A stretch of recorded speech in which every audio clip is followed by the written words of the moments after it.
Hello students, आप सभी को नमस्कार। बच्चों, ट्वेल्थ बिजनेस स्टडी में हम लास्ट ईयर्स की जो बोर्ड एग्जाम के पेपर हैं उनके ऑब्जेक्टिव टाइप के पेपर जो क्वेश्चन है वो हल कर रहे हैं। उसमें हम 2018 तक आ गए हैं। 2019 का पेपर है आपके सामने और इसके ऑब्जेक्टिव टाइप के जो क्वेश्चन है वो हम करने वाले हैं। तो स्टार्ट करते हैं आज की हमारी क्लास। देखिए, 2019 में सबसे पहला क्वेश्चन है रिक्त स्थान में दिया है नियोजन प्रबंध का कौन सा कार्य है। तो नियोजन प्रबंध का प्रमुख कार्य है। नियोजन प्रबंध का कौन सा कार्य है?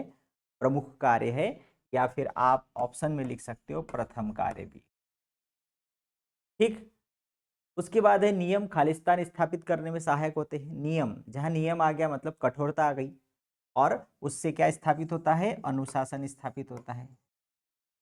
नियम से क्या स्थापित किया जाता है भाई स्कूल में? तो नियम आ गया मतलब अनुशासन आ गया। भारार्पण सदैव खालिस्तान की ओर किया जाता है। भार, तो इस शब्दों को यदि आप तोड़ोगे तो भार प्लस अर्पण, भार मतलब वजन। तो भाई किसी अधिकारी के पास कोई जिम्मेदारी है, जिम्मेदारी का भार है, ठीक है, तो वो क्या करता है, उस जिम्मेदारी में से कुछ काम अपने अधीनस्थों को सौंप देता है, अर्पण कर देता है। तो ये जो भारार्पण होता है वो हमेशा ऊपर से नीचे की ओर होता है, ठीक है। तो भारार्पण सदैव नीचे की ओर होता है। क्लियर? पदोन्नति, पदोन्नति मतलब कार्यरत कर्मचारी को और ऊंचे पद पर बिठा देना। तो ये आंतरिक स्त्रोत हो गया, फर्म के अंदर का, कंपनी के अंदर का हो गया। शिक्षण संस्थाओं में की जाने वाली भर्ती को हम क्या बोलते हैं? परिसर भर्ती, परिसर भर्ती बोलते हैं। परिसर अंग्रेजी में बोलेंगे तो कैंपस सिलेक्शन बोलते हैं, और हिंदी में बोलोगे तो क्या बोलोगे? परिसर भर्ती। सत्य सत्य में सबसे फर्स्ट है चयन एक सकारात्मक प्रक्रिया है। अब चलिए, पहले शब्द जो है चयन करना, सिलेक्ट करना। सिलेक्ट करना मतलब कि आप यदि किसी चीज को चुन रहे हो तो किसी को रिजेक्ट भी कर रहे हो। हम दुकान पर जाते हैं, आपको मोबाइल खरीदना है, तो आप 4 प्रकार के मोबाइल देखते हो, उसमें से किसी एक को चयन करते हो और 3 को रिजेक्ट कर देते हो। इसका मतलब ये हुआ कि ये जो प्रक्रिया है, चयन वाली जो प्रक्रिया है, कैसी प्रक्रिया है? नकारात्मक प्रक्रिया है। तो आप उसमें से एक को सिलेक्ट कर रहे हो, तो ये कैसी प्रक्रिया है? ये सकारात्मक प्रक्रिया नहीं है, नकारात्मक प्रक्रिया है, और इसलिए क्या हो गया? ये फॉल्स है।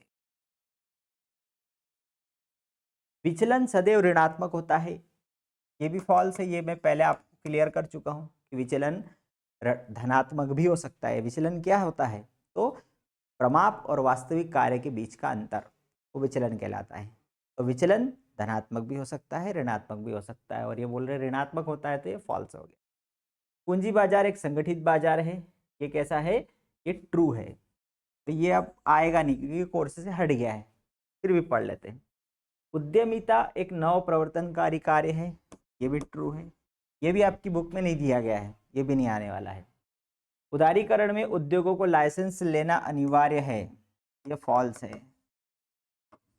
उदारीकरण में तो उद्योगों को लाइसेंस लेने की अनिवार्यता समाप्त कर दी गई थी, और ये बोल रहे हैं कि अनिवार्य है, इसलिए क्या हो गया?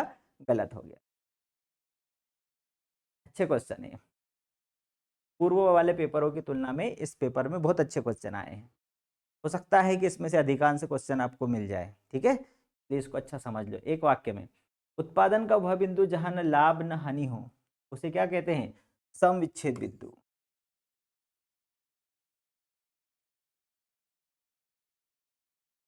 ये एक ऐसा प्रश्न है जो कि बिल्कुल नमक की तरह है, हर समय हर साल आया है। स्थायी पूंजी प्राप्त करने का सबसे महत्वपूर्ण स्रोत, अंश पूंजी का निर्गमन, क्या आएगा? या समता अंश पूंजी, ठीक है?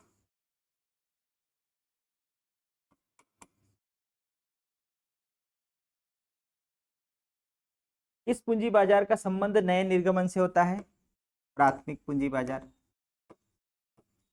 ये वैसे आपके कोर्स में नहीं है ना, इसलिए इसमें लोड मत लेना, मैं क्रॉस भी कर देता हूँ इसको।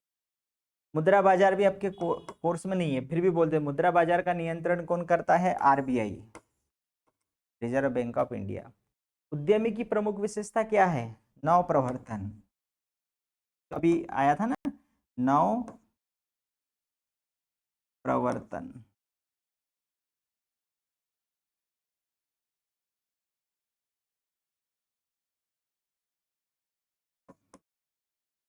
नव प्रवर्तन मतलब नवाचार, नए नए कार्य करना। ठीक है, जो उसका प्रमुख कार्य था यही उसकी सबसे बड़ी विशेषता हो जाती। वो भी नहीं है, उद्यमी वाला भी आपके उसमें से बुक में से हटा दिया गया है। नियोजन भविष्य को पकड़ने के लिए बनाया गया पिंजरा है। ये किसने कहा है? एलन ने। नियोजन भविष्य को पकड़ने के लिए बनाया गया पिंजरा है। वित्त का सबसे सस्ता स्रोत क्या है?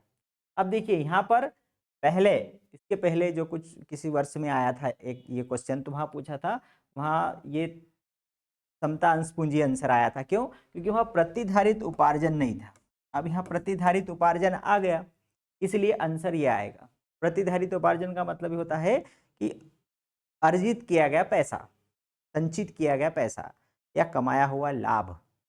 उन्होंने जो लाभ कमा के रखा हुआ है, संचित करके रखा हुआ है, तो वो सबसे सस्ता है। क्यों? क्योंकि वो उनके पास वो पैसा बचाया हुआ है, उस पर न तो ब्याज देना है, न अंश पूंजी जारी करना है, तो सबसे सस्ता ये हो गया। मान लो ये किसी उस प्रश्न ऑब्जेक्टिव में यदि ये नहीं रहेगा तो फिर क्या आएगा? समतांश पूंजी आएगी। क्लियर?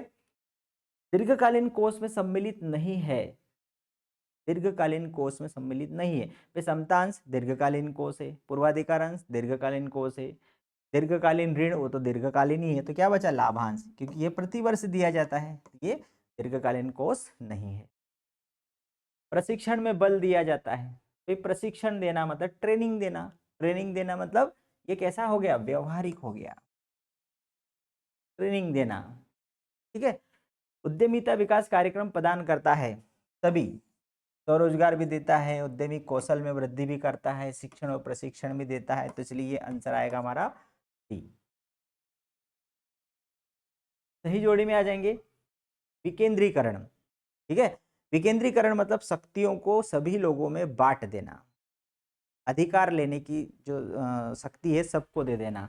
तो विकेंद्रीकरण का मतलब होता है शीघ्र निर्णयन, निर्णय लेने का अधिकार सबको दे देना। वित्तीय अभिप्रेरणा, बोनस, बोनस दे देना, कर्मचारियों को बोनस के रूप, बोनस देना, तो उससे कर्मचारी खुश हो जाता है। वित्तीय रूप में आप कर्मचारियों को अभिप्रेरित कर रहे हैं। औपचारिक संप्रेषण मौखिक होता है, अनौपचारिक।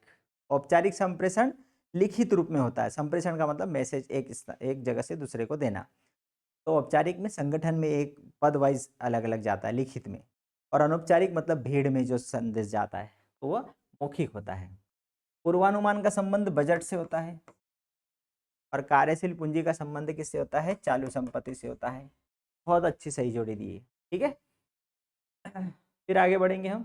तो ये था हमारा 2000 कौन सा 19 का जो पेपर आया है। ठीक है, तो 2019 का जो पेपर है ये बहुत ही अच्छा पेपर अभी तक के पेपर में लगा मुझे। ठीक है, इसको भी आप ध्यान से देखना, समझना उसको, और यदि कोई डाउट हो तो आप पूछ सकते। ठीक है, वीडियो अच्छा लगे आप उसको लाइक करो, अपने दोस्तों में शेयर करो, और चैनल पर नए हो तो सब्सक्राइब करना ना भूलिए। 2020 का पेपर लेकर फिर मिलेंगे, तब तक के नमस्कार।